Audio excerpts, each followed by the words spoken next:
Hello? I'm not 12. That's sometimes important to say, because some people think it's like the work experience guy taking a crack at it. I'm like the host's son or something. I haven't really helped myself. I had my biannual shave recently. If I don't shave twice a year, I get like a little thin moustache and then like a soul patch on my neck. It's like all the puzzle pieces of an awful band member are being put together on my face. I sort of have the face of like a spoiled Edwardian child.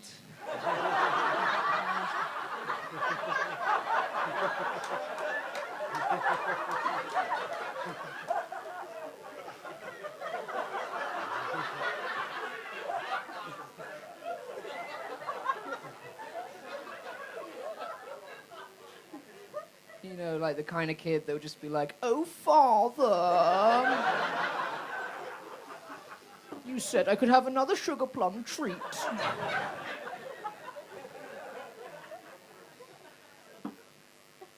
Like I look like I don't like really know what sex is. Like I've heard the word, but I don't understand the concept. Like if you said it in conversation, I'd be like, "Shh, not so loud." Or like I call it making whoopee, maybe. But I do. I do know what sex is, so.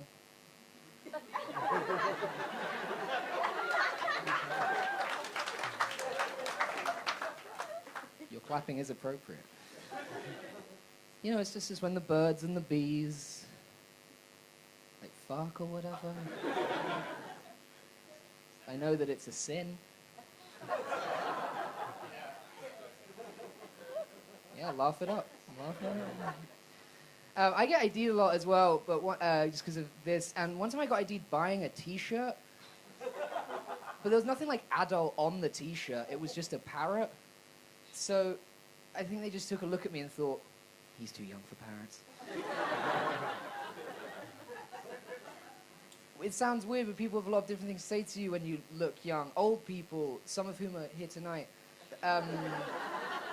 they love to say, "Oh, when you're 40, you'll look 30." And it's like, I'm going to live till I'm 40. I am. Wait, sauce? Never mind. But one time a 15-year-old told me he felt sorry for me because I'm so young looking. Do you know how patronizing a 15-year-old's pity is? Very. For those of you who don't play Fortnite. One time after a show, a comedian came up to me and said, like, "Hey, you're like a gay pedophile's wet dream." Which was so sweet. But I couldn't help but feel that he was the gay pedophile that he was talking about. Because how else would he know, you know?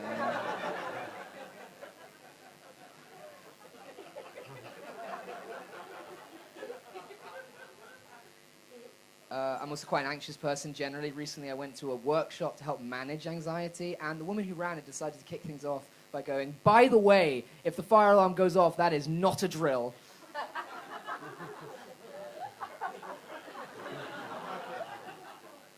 And I was like, cool. I'm nervous, like, all the time. So thanks for introducing some threats into the mix there. It was a bit like she was like, "By the way, there's an invisible bear in this room.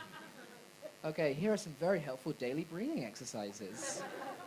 I think it's quite hard to get the treatment you need for some mental health stuff. I feel this because I read recently that York University, to help de-stress exam students, introduced a goose feeding session. And I feel like several animals cancelled before they got to goose.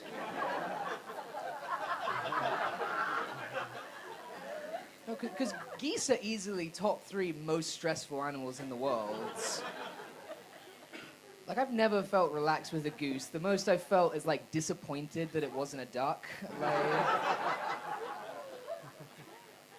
Because they don't eat bread. They break your arm. That's really the situation. Any fans of football in? I can't really get into it, honestly. Just because, I don't know if you know this, is based on kind of a terrible history. Because I don't know if you know this, but every football game in recorded history starts by each team stealing the ball from the referee, and the game is just them not giving it back to him. That's why he's running around like, come on, guys! Like, blowing his whistle to cope. And it's mean. You wonder, why do they bully him? Why do they pick on him? But you know what? He's got his shirt tucked in. He cares about the rules. He's clearly a dweeb.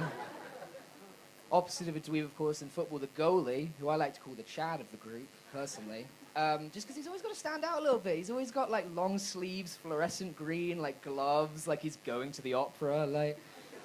It's like he's the only one who's been on Queer Eye. But the fluorescent green is the thing I had a problem with the England team, because if I was choosing my own outfit as the goalie, I'd wear white checkers, so then I could blend into the goal. The other team shows up, they're like, wow, they don't even have a goalie. This is going to be easy. And then they get closer, and I would jump out, and then I'd stab them.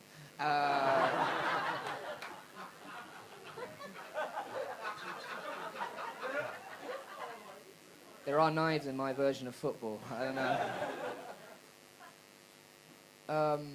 At this point, you can probably also tell that I'm white. I hate to break it to you that way. I'm very typically white, like I love Vampire Weekend, and I regularly apologize for colonialism. And if I'm singing along to a rap song, I replace the N-word with fellas.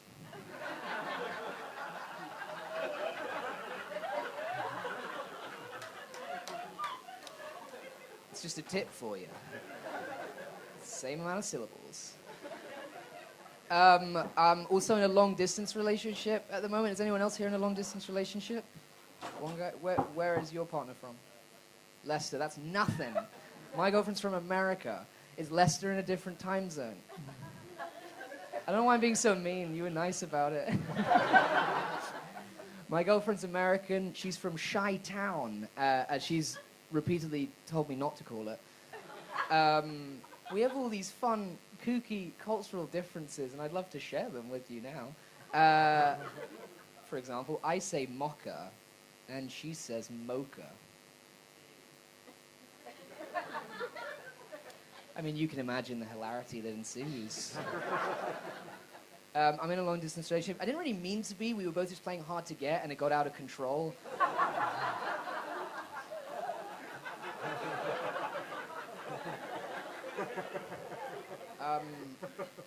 When you're in a long-distance relationship, as you'll know, texting becomes a huge thing you have to do, but which means typos can be disastrous. One time I texted my girlfriend, I miss you, baby, but baby autocorrected to Abby. Her name is not Abby.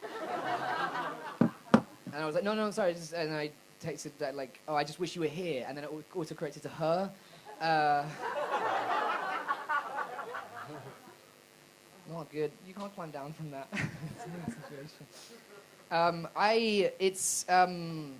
It's hard. We've been in this long-distance relationship for coming up on 4 years now, and it's quite hard to explain to some people. I found this with my mum's boyfriend recently because he asked me if we were going to stay faithful to one another. And internally, I was like, well, yeah, that's how relationships work. But then I had to, like, explain monogamy to the guy dating my mother.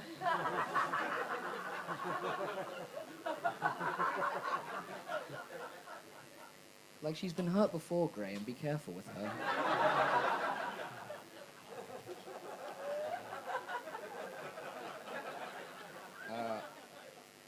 I think I have to go, but I'll leave you with a joke that my mum told me is not funny. Here goes nothing. I have a Costa gift card, and every time I use it, I have to resist the urge to go, it costed me nothing. Thank you so much. Have a nice night.